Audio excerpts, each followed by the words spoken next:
ప్రియులారా, రోషం కలిగినటువంటి క్రైస్తవుడు మూడవ భాగాన్ని మనము ధ్యానం చేస్తూ ఉన్నాము. రోషం గల క్రైస్తవుడు ఎలాంటి గుణగణములతో ఉంటే దేవుడు సహాయం అందిస్తాడో ఈ ధ్యాన భాగంలో మనం ధ్యానం చేద్దాం. 1. దేవుడంటే సంపూర్ణ విశ్వాసం కలిగిన వారై ఉండాలి. ఫిలిస్తీయుల పక్షమున నిలబడి ఉన్నటువంటి గొల్యాతును చూసి ఇశ్రాయేలు ప్రజలందరూ కూడాను సైనికులు భయభ్రాంతితో వారు వణుకుతూ గజగజ వణుకుతూ ఉన్నారు. అలాంటి సమయంలో అన్నలను పరామర్శించాలని తండ్రి చెప్పిన మాట ప్రకారంగా ఆ యొక్క యుద్ధ రంగస్థలానికి చేరుకున్నటువంటి బాలుడైనటువంటి దావీదు ఇశ్రాయేలు ప్రజలను తిరస్కరిస్తున్నటువంటి వారిని చూసి 1 సామ్యుయేలు 17వ అధ్యాయము 26వ వచనంలో ఏమన్నాడంటే, జీవము గల దేవుని సైన్యములను తిరస్కరించుటకు ఈ సున్నతి లేని ఫిలిస్తీయుడు ఎంతటివాడు అని అన్నాడు. నాతో చెప్పగలరా? హల్లెలూయా. పిట్ట చిన్నది అయిన కూత ఘనం అని అంటారు కదా, అలాగే చిన్న వయస్కుడైన బాలుడైన దేవుని పైన ఉన్నటువంటి నమ్మకంతో ఎంత ప్రభావం చేసే మాట అనగలిగాడాయన. ఈ గంభీరమైనటువంటి మాటను అని ఆయన ఊరుకోలేదు. దాన్ని క్రియలో ఆచరించడానికి ఇంకా ముందుకు దూకుడుతో అడుగువేశాడు. 45వ వచనంలో, నీవు కత్తియు ఈటెయు బల్లెమును ధరించుకొని నా మీదికి వచ్చుచున్నావు. అయితే నీవు తిరస్కరించిన ఇశ్రాయేలీయుల సైన్యములకు అధిపతియగు యెహోవా పేరట నేను నీ మీదికి వచ్చుచున్నాను. నాతో చెప్పండి హల్లెలూయా. అదే విశ్వాసంతో ఇక్కడ ఆజానుభావుడైనటువంటి కండలు తిరిగినటువంటి వీరుడైనటువంటి యుద్ధంలో నిపుణత కలిగినటువంటి గొల్యాతును ఎదురుగా నిల్చున్నాడు. 46వ వచనంలో, ఈ దినమున యెహోవా నిన్ను నా చేతికి అప్పగించును. ఆహా, ఎంత గొప్ప విశ్వాసం! నేను నిన్ను చంపి నీ తల తెగ నరికివేతును. ఇశ్రాయేలీయులలో దేవుడున్నాడని లోక నివాసులందరూ తెలుసుకున్నట్లు నేను ఈ దినమున ఫిలిస్తీయుల యొక్క కళేబరములను ఆకాశ పక్షులకును భూమృగములకును ఇత్తును. నాతో చెప్పండి హల్లెలూయా. ఎంత గంభీరమైనటువంటి మాట అండి. పరిపూర్ణమైనటువంటి నమ్మకంతో దేవుడంటే తనకెంతటి శక్తి స్వభావం కలిగి ఉంచున్నాడో అన్నటువంటి ఆ యొక్క తన మాటల యొక్క ఉద్దేశాన్ని మనం గమనిస్తే గనుక మనకు అర్థమవుతుంది. దావీదు బాలుడైనా తాను అన్నంత పనిచేశాడు.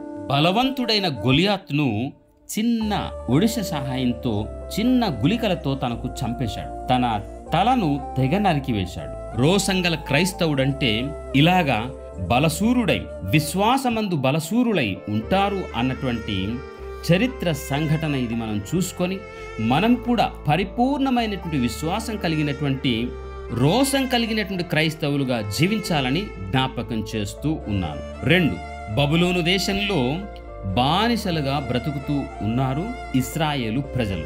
ఇశ్రాయేలు ప్రజల యొక్క భక్తి క్రమచర్యలను సహించలేక భరించలేక వహించలేక వీరిని ఇంకా దండించాలని వీరిని ఇంకా హింసించాలని ఈ క్రైస్తవులను ఇంకా అణచివేయాలని అవసరమైతే చంపాలని పనిగట్టుకొని కూర్చున్నారు బబులోను మత విద్వేషపూరితమైనటువంటి ప్రజలు. వారి యొక్క ఎత్తుగడతో రాజును ఒప్పించగలిగారు.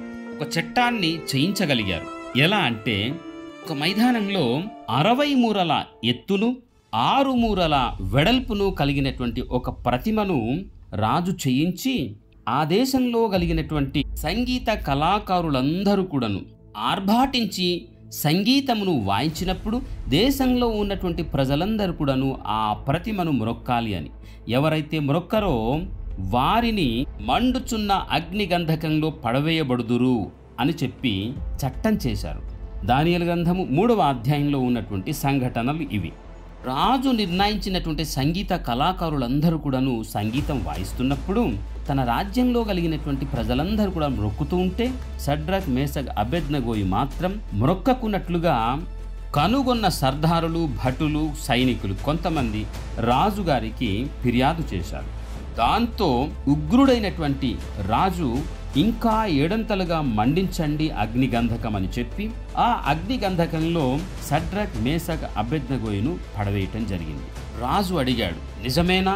సంగీతం వాయిస్తున్నప్పుడు మీరు నేను తయారు చేయించినటువంటి దేవుని మ్రొక్కటం లేదని విన్నాను అని అంటే వారు బదులిచ్చారు కదా, రాజు చిరంజీవి అగునుగాక, రాజా మేమైతే ఈ అగ్నిగంధకం నుండి రక్షించడానికి మా దేవుడు సమర్థుడు అని బదులిస్తూ, ఒకవేళ మా దేవుడు ఈ అగ్ని గంధకాల నుండి మాకు రక్షించకపోయినా పర్వాలేదు గాని నువ్వు తయారు చేసినటువంటి ఈ విగ్రహానికి, ఈ ప్రతిమకు మ్రొక్కమని తెగేసి వ్యతిరేకించి సమాధానమిచ్చారు. కానీ అగ్ని గంధకాల్లో పడవేయబడినటువంటి వీరికి దేవుడే అక్కడుండి కాపాడాడు. తర్వాత వారు ఆ అగ్ని గంధకంలో బ్రతికే ఉన్నారని కనుగొన్నటువంటి రాజు వారికి బయటికి తీసుకొచ్చి ఉన్నత స్థానంలో పెట్టారు. తర్వాత ఈ షడ్రక్ మేషక్ అబేద్నెగోయు అన్నటువంటి వారి యొక్క దేవుడే నిజమైన దేవుడు, ఈ దేవుణ్ణే నా రాజ్యంలో ఉన్నటువంటి ప్రజలందరూ కూడా నొక్కాలి అని ప్రత్యేకమైన ఒక చట్టాన్ని కూడాను ఆయన పుట్టించాడు. రోషం కలిగి ఉన్నట్లయితే దేవుడు ఎన్ని ప్రతికూల పరిస్థితులు వచ్చినా కానీ నిన్ను ఆ యొక్క ప్రతికూల పరిస్థితుల నుండి రక్షిస్తాడు అన్నటువంటి సత్యాన్ని ఈ యొక్క సంఘటన ద్వారా మనం తెలుసుకోవాలి. అందుచేత రోషం గల క్రైస్తవులు ఎలా ఉంటారని మనం ఆలోచించాము అని అంటే బలమైనటువంటి నిర్ణయంతో ఉంటారు అన్న సత్యాన్ని మర్చిపోకూడదు. బలమైన నిర్ణయం. 3, రోషం కలిగినటువంటి క్రైస్తవులు దేవుని యొక్క శక్తి స్వభావమును సంపూర్ణముగా ఎరిగి ఉంటారు. యోబు దేశంలో గొప్ప ధనవంతుడు, భక్తిపరుడు, నీతిపరుడు, నిందారహితుడు, నిజాయితీ గలవాడు. మన పిల్లలు ఎప్పుడైనా ఒకవేళ పాపం చేస్తూ ఉన్నారేమో అని ప్రతి ఉదయాన పెందల కడల లేచి బలులు అర్పించి వారిని పవిత్రం చేసేటటువంటి పనిలో నిరంతరం ఆ పనిని కొనసాగిస్తూ ఉన్నట్లుగా యోబు 1వ అధ్యాయంలో మనం చదువుతాం. అయితే తనను పడగొట్టడానికి దుష్టుడు పన్నాగం పన్ని దేవుని యొక్క సెలవు తీసుకొనొచ్చి తనను వేధించినప్పుడు పిల్లలు చనిపోయారు, ఆస్తిపాస్తులు దోచబడ్డాయి, పశువులు పక్షాదులు అంతా నాశనమైపోయినాయి. తనకు వ్యాధి వచ్చేసింది. పెంట కుప్పలో ఉండి ఒక చిల్ల పెంకు తీసుకొని ఆయన గోక్కొనే పరిస్థితిలో ఉన్నాడు. దీన్నంతటిని గ్రహించినటువంటి భార్య దగ్గరకొచ్చి భర్తను అన్నది కదా, నువ్వెంతవరకు ఇంకా భక్తి భక్తి భక్తి అని నిజాయితీగా నీతి గలవాడుగా దేవుణ్ణి స్మరిస్తూ ఉంటావు? ఆ దేవుణ్ణి దూషించి నీవు మరణం కమ్ము అని ద్వేషంతో రగిలిపోయినటువంటి కోపంతో ఆమె చెప్పింది.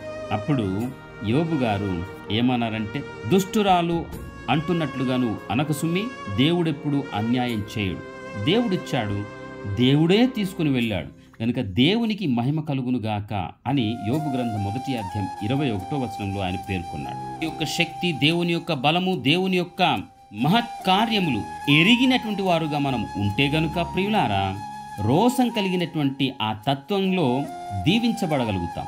యోబు అయితే ఆ తదనంతర కాలంలో 2 ఆశీర్వాదాన్ని అతను మరలా దేవుని దగ్గర నుంచి పొందుకున్నట్లుగా యోబు గ్రంథం 42:10లో వ్రాయబడింది. 4, రోషం గల క్రైస్తవులు ఎలా ఉంటారు అని అనుకున్నట్లయితే, కష్టాలు వచ్చినా, కన్నీళ్లు రాలుతున్నా, ఎలాంటి ఉపద్రవాలు చుట్టూ అలుముకున్నా గాని ఆ కష్టాల్లో కూడా వారు దేవుని స్తుతిస్తూ ఉంటారు, ఆరాధిస్తూ ఉంటారు, దేవుని యొక్క నామానికి మహిమ తెచ్చేటటువంటి కార్యక్రమాలు చేస్తూ ఉంటారు. అచ్చం అలాగే సువార్త చేస్తున్నటువంటి వారికి జైల్లో తీసుకెళ్లి పెట్టారు. అపోస్తుల కార్యం 16వ అధ్యాయం 25-26 వచనాల్లో పౌలు శీలలు జైల్లో పెట్టబడినటువంటి వీరు దేవునికి ఆ రాత్రి అంతా కూడాను వారు పాడుతూ, దేవునికి స్తుతిస్తూ, కీర్తిస్తూ, ప్రార్థన చేస్తూ ఉన్నట్లుగా ఈ లేఖన వచనాలు సెలవిస్తున్నాయి. అయితే ప్రియులారా, వారి యొక్క భక్తికి మెచ్చినటువంటి ప్రభువు వారు ఖైదీలుగా ఉంచబడినటువంటి ఆ స్థలంలో భూకంపం వచ్చి ఆ యొక్క శృంఖలాలు, ఆ గొలుసులంతా తెగిపోయి ఊడిపడినప్పుడు జైలు అధికారి లేచి భావించాడు కదా, జైల్లో పెట్టబడినటువంటి ఖైదీలందరూ కూడా తప్పించుకొని పారిపోతున్నారు అని ఒక కత్తి తీసుకొని తనకు తాను హత్యాయత్నం చేసుకునే ప్రయత్నం చేశాడు. కానీ పౌలు శీలలు మేమిక్కడే ఉన్నాము, ఎటు పారిపోలేదు అని ఆ రాత్రికాల సమయంలో వారు జవాబు చెప్పారు. ఈయన దివిటీ తీసుకెళ్లి వాళ్ళకి చూసి వారక్కడే ఉండుట చూసి ఎంతో సంతోషించాడు. ఈరోజు ప్రియులారా, దైవికమైనటువంటి భక్తిలో లేకపోయినటువంటి అనేకులు, దుష్టుని చేత శోధించబడినటువంటి అనేకులు అనగా దుష్ట ఆత్మచేత ప్రేరేపితులైనటువంటి చాలామంది, ఈవెన్ క్రైస్తవులు కూడా చాలామంది హత్యాయత్నం చేసుకొని వారి యొక్క జీవితాన్ని అకాల మరణానికి వారు గురి చేస్తూ ఉంటారు. ఇస్కరియోతు యూదా పాపం చేశాడు, దేవునికి వ్యతిరేకమైన పనులు చేశాడు. కానీ ప్రభువా నేను తప్పు చేశాను అన్నటువంటి ఒక్క క్షమాభిక్ష ప్రభు దగ్గరకు వచ్చి అడుగున్నట్లయితే ఎంత బాగుండు కదా. కానీ ఆ సమయస్ఫూర్తి ఆ సమయంలో అతనికి రాలేదు. ప్రభువును అమ్మేసినటువంటి ఆ వెండి నాణేలు తీసుకువెళ్ళి పారేసి ఆయన ఉరిపెట్టుకుని చనిపోయాడు. లోకంలో జరుగుతున్నటువంటి తీరు తెన్నులు ఇదే. రోసమంటే సమయస్ఫూర్తిగా లేకపోవటం కాదు, సమయస్ఫూర్తితో జీవించటం. ఎవరి వలె అంటే, ఇదిగో జైలు అధికారి హత్యాయత్నం చేసుకున్నాడు, తనకు తాను ప్రాణహత్య చేసుకోవటానికి ప్రయత్నం చేశాడు. కానీ అక్కడే వారికి దారి దొరికినా కానీ తప్పించుకొని వెళ్లకుండగా అక్కడే ఉన్నారే, అది సమయస్ఫూర్తి, నీతి, నిజాయితీ అంటే, దేవుని యందలి విశ్వాసం అంటే. రోసంగల క్రైస్తవులు దేవుని కొరకు అలా నిల్చుంటారు సాక్షులుగా. 5. రోసంగల క్రైస్తవులు ఇంకా ఎలాంటి గుణగణాలు కలిగినటువంటి వారుగా దేవుని యొక్క దీవెనలు అందుకుంటారు అన్నటువంటి విషయాన్ని మనం అర్థం చేసుకున్నట్లయితే, 2వ దిన వృత్తాంతముల గ్రంథము 20వ అధ్యాయము 21 నుండి 26 వచనాల వరకు మీరు గమనించండి. అమ్మోనీయులు, మోయోనీయులు, సేయిరు మాన్యవాసులు యెహోషాపాతు మీదికి దండెత్తి వచ్చినప్పుడు తన రాజ్యంలో ఉన్నటువంటి వారందరికీ ఆయన పిలిపించుకొని కొత్త పర్ణశాల కట్టుకున్నటువంటి ఆ స్థలంలో అందరికీ చేర్చి తాను ప్రార్థన చేశారు. రాజ్యంలో ఉన్నటువంటి తన ప్రజలందరి ద్వారా ప్రార్థన చేయించాడు. తర్వాత దేవుని యొక్క ఇష్టం మేరకు దేవుణ్ణి పాడటానికి, స్తుతించడానికి, ఆరాధన చేయటానికి, తన నామాన్ని గొప్ప చేయటానికి స్తుతి ఆరాధన సమూహాన్ని ఏర్పాటు చేసి యుద్ధం చేయవలసినటువంటి సైనికులకు వారి చేతులకు బల్లెం, కత్తులు, కటారాలు ఇవ్వాల్సింది పోయి దేవుణ్ణి పాడటానికి బైబిలు పాటల పుస్తకం ఇచ్చి దేవుణ్ణి కీర్తింపజేశాడు, దేవుణ్ణి పాడనిచ్చాడు, దేవుణ్ణి ఆరాధన చేయనిచ్చాడు, దేవుణ్ణి ఘనపరచనిచ్చాడు యెహోషాపాతు. రోషం కలిగి ఈ పని అతను చేశాడు. ఈయన భక్తిని మెచ్చినటువంటి ప్రభువు వచ్చినటువంటి అమ్మోనీయులు, మోయోనీయులు, సేయిరు మాన్యవాసులు వారిలో వారు కొట్టుకొని చచ్చిపోయారు. ఒక్కరు కూడా మిగిలి లేరని బైబిల్ గ్రంథంలో వ్రాయబడింది. అందుచేత ప్రియులారా, రోషం కలిగినటువంటి క్రైస్తవులు ప్రభువు గొప్ప కార్యాలు మన పట్ల చేయాలంటే గనుక రోషం కలిగినటువంటి పరిపూర్ణమైనటువంటి విశ్వాసం కలిగినటువంటి వారుగా బాలుడైనటువంటి దావీదు వలె, దానియేలు, షడ్రక్, మేషక్, అబేద్నెగో వలె, యోబు వలె, పౌలు, శీలల వలె, రాజైనటువంటి యెహోషాపాతు వలె రోషం కలిగి జీవిస్తూ ప్రభువు అనుగ్రహించేటటువంటి అద్భుతమైనటువంటి దీవెనలు మన సొత్తు, మన సొంతం చేసుకోవటానికి రోషం కలిగినటువంటి క్రైస్తవులుగా జీవించాలి. అట్టి మహాకృప యేసు ప్రభువారు ఈ వర్తమానం విన్నటువంటి మీ అందరి జీవితాలకు సమృద్ధిగా అనుగ్రహించి దీవించి సహాయపడి నడిపించునుగాక. దైవాశీస్సులు.